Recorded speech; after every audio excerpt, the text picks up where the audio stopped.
Hello everybody, my name is Bethan. I'm one of the practitioners here at Valley Steps and I'm joined by my colleague Judith.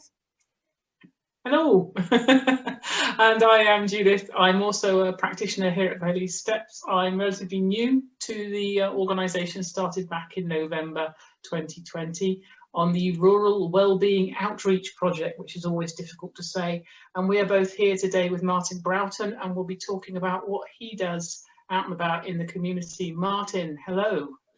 Hello, hi.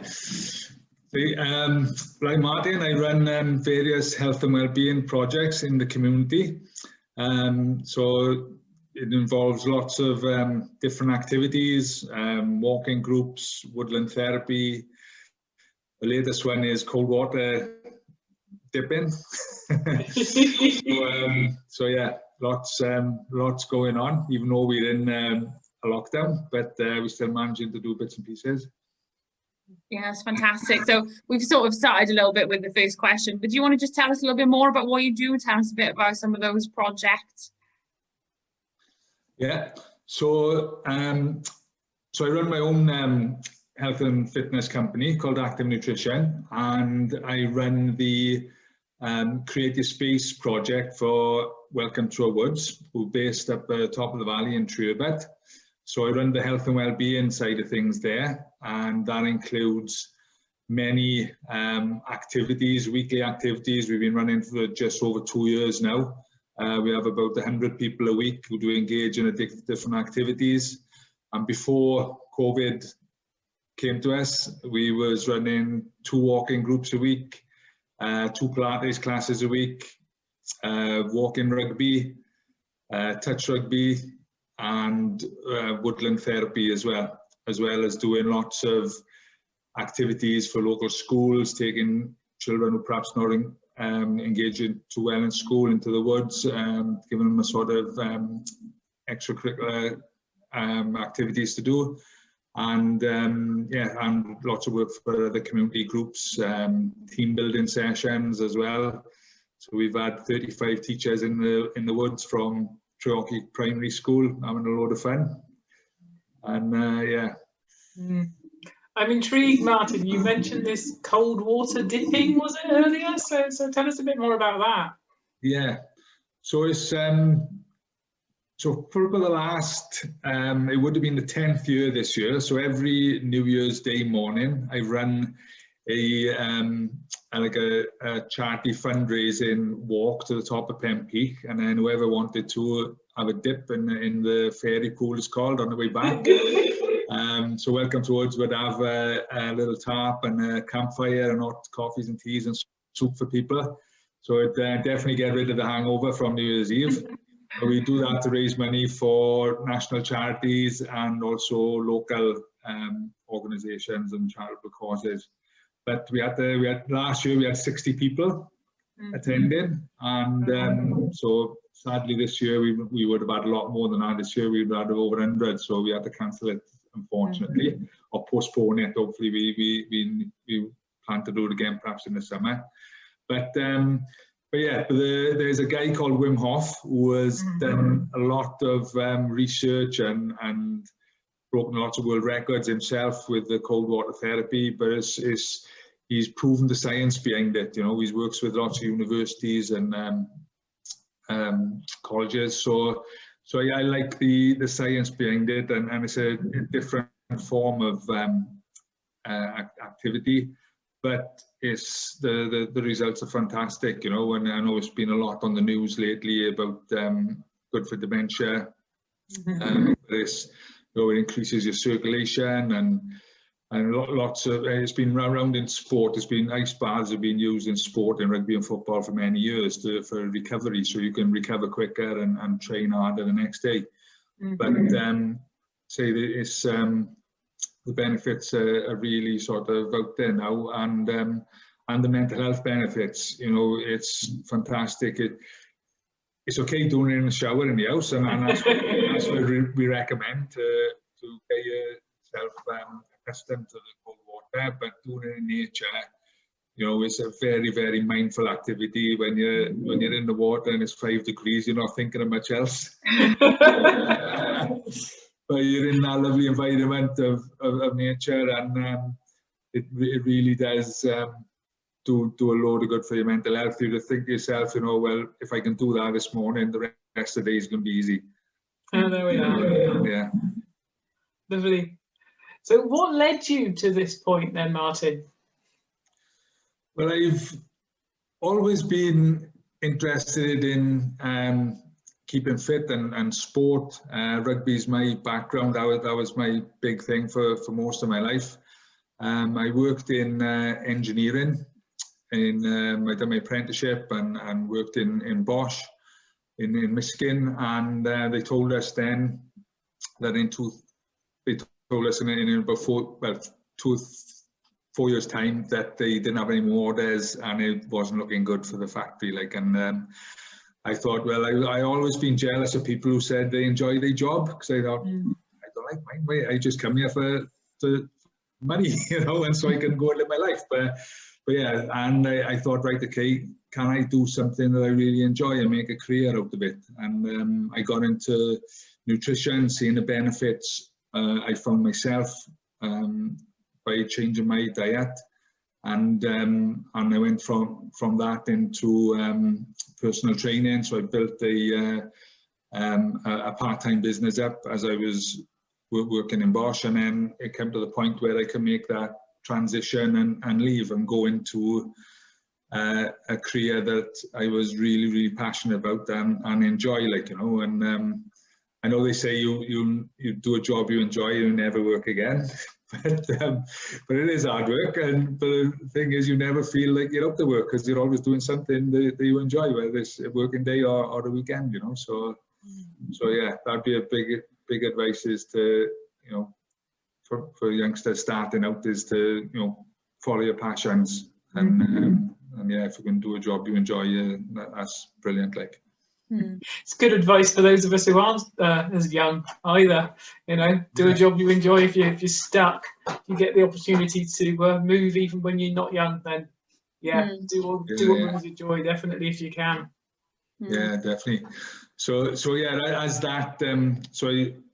So about 12 years now, I've run that personal training business. But then, as I'm getting older myself, then as you just pointed out, you've got to move with the times and what's good for you as well. So I've always had a passion for the outdoors, and I found myself getting involved in more and more community projects, rather than working with more sports people and sport organisations, and I've really enjoyed it, you know. And I think working with people who really need the support you're giving, and it's life changing for them, you know, is fantastic, you know. I love it. Is the job satisfaction you get is probably more than working with sports people, you know. Yeah, it's interesting as well, you know, when you were talking about nutrition, because this is one of the things that, you know, we talk about sometimes in Valley Steps, is that link between our mind and our body. And I guess that plays a role in the kind of exercise and the kind of being outdoors stuff as well, that, you know, people often forget that our mind and our body are linked together, you know, and so things like our nutrition and exercise and being outside and being, you know, in nature, you know, have huge benefits for our mental health that people often don't think about. And I don't know if you've experienced that, maybe personally, or maybe with people you've worked with, the kind of benefits for your well-being as well. Yeah, definitely. Like I say, I've always had a connection with nature, but I think when I started doing it purposely and mindfully, I seen bigger benefits again. And I always remember I was doing a sports day for a family sports day for Travalis down in Pontypridd, and it was a very busy day. It was from one sports field to the next sports field, and I had all my equipment, the lugging on and off the truck and everything. And I thought, I'm just going to go and sit down in the tree somewhere. So I went up behind Tesco's there, up a boat, and parked on the side of the road and just walked into the trees and sat there. It was a brilliant moment, you know. The longer I sat there, the more the birds came around me and singing, and it was just that form of relaxation. It just, the stresses of the day are just gone, you know. And Yeah, and I thought, well, you know, obviously this applies to everyone, you know, and we started doing the woodland therapy sessions then, where we take people who have been NHS patients or referred from local GPs with mild mental health conditions, but we've also worked with hospital patients as well from Ysbyty George Thomas, and absolutely fantastic results. And it's so simple, you know, just going into the woods, sitting in nature, setting up a camp, getting a fire going, relaxing, having a chat, you know. And I, you know, I think you get drawn back to your childhood as you get older. And so my kids now think, what do you get paid for, guys? Just go camping in the woods and take pictures. Yeah, great. I think it's such an important thing as well, isn't it? You know, at the moment, particularly while we're in lockdown, people are spending long periods of time indoors, probably more, you know, I know for myself personally, I'm spending far more time indoors than I normally would in you know, my general life, being out and about with work and stuff like that. So I think being able to, like you say, purposefully and mindfully go out and be in nature and be in woodland areas is really important. And I think a lot of people probably across the country have been doing that a lot more the past year than maybe they used to, because you know, it's kind of one of the reasons to go out now, isn't it, is to go for a walk. And you see so many people that have picked up things like walking and you know, the kind of almost the forest bathing type thing that probably before COVID had never really done it and maybe never considered it before. That's it, definitely. You know, going out there, because we got to walk from our doorstep, you know, there's only so many blocks you can walk around, and going up and down the street, you know, people are walking to more green spaces and they seeing the benefits of it, you know, and noticing things as well. I think because there's the hustle and bustle and the noise is a lot quieter, the nature sound, the bird song and everything sounds a lot louder, and people are noticing it more. So loads of people have told me that, and there's lots of apps out there now. You just got your phone with you, you can take a picture of a plant and it'll tell you what it is, or record a bird song and it'll tell you what bird it is. So it's a lot easier now as well to take an interest in nature, I think, with using technology. Yeah, definitely.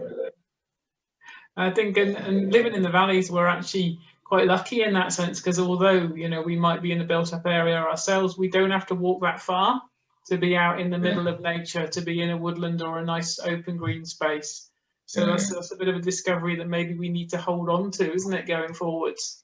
Yes, definitely. And with my walking groups, I love it when we stop and look at a view and somebody who's lived in that area all their life say, I've never seen this before, I've never been up there, and that's brilliant, like, you know. And I think more and more people are doing that now, going exploring places, and families taking their children and having fun, like, you know, they used to do when they were kids, like, you know, but they got that bit of time to do it and the reason to do it, you know. So and I think that curiosity is really important, I think, for mental well-being, particularly, you know, that idea of exploring new things and you know, maybe stepping out of our comfort zone a bit and having that kind of natural curiosity about, you know, what's around us and what we're experiencing. You know, I've always been big into kind of exercise and getting out. For the past year, you know, I've found sometimes I'm getting a bit bored of just walking the same route. So I've been deliberately trying to find new routes. And similar to what you were just saying, people on your walking group, then there's been things that I've walked around and sites that I've seen, and like exploring different tunnels and different hills and things, and I think I've lived here all my life and I'm only just seeing some of this stuff. It's almost like and you know it's there, but it's almost like you're experiencing it as if it's the first time, you know. And I think that curiosity, that always makes me feel good, you know, that kind of exploration and, oh, let's just see what I find today, you know. For sure. So what's next for you? We're so busy with our normal lives. Say we come out to our doorstep, get into the car, and we don't look up to see. You know, we don't see it every day, but we don't take for granted, do we? Yeah, absolutely. So I mean, obviously at the moment, like everyone, we're adapting to COVID and we're in lockdown. But going forward, Martyn, what's next for you? What's on the cards? There's lots going on up the top of the valley at the moment. There's a new skyline project coming in, and Welcome Towards a very, very closely linked with that. So that's about the community having more ownership of the landscape. So it'll be a community land trust made up of community members, statutory sector, third sector organisations as well. So that's really exciting. It's the first in Wales that these community land trusts. So I'll be sort of heading the health and wellbeing side of things. So just hoping to expand on what I'm already doing.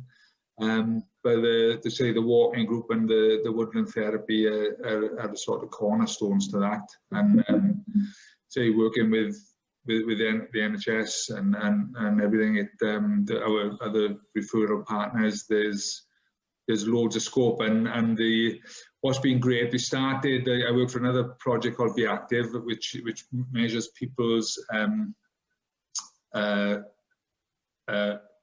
physical and mental health progression over a period of 6 or 8 weeks. So the woodland therapy started off like that, but then after the 8 weeks, I didn't want to say to people, bye, you can't come anymore. So I said, come back again. And that happened over a period of time, nearly 2 years now, we've hardly anybody left. So we've got, so I said, look, you were volunteers now, really, because you're helping out. Everybody was sort of fitting into their role. Brian will be making the tea, Jim be chopping the wood for the fire to make the tea, people be serving it, Paul be seeing to the campfire. So we've got grown ourselves a fantastic group of volunteers, and so through lockdown I've been keeping them going by having Zoom sessions, using these as skill shares, because everybody's got lots of skills, sharing them skills, upskilling everybody. So when we can go back into the woods, we'll have a workforce there. So what we're actually going to be doing now, as soon as we can get back, we're going to be putting on 4 sessions for frontline workers, which is a fantastic story where people who've been patients themselves are now putting on relaxation and outdoor sessions for frontline workers who are obviously very stressed out themselves. So a great story there, and that's being filmed as well, so that should be good. But yeah, so it's keeping on, keeping on doing what I'm doing, expanding on it, making a toolbox so we can pass it on to other valleys and organisations in Wales, and yeah, hopefully keep doing what we're doing. Brilliant. Thanks very much, Martyn.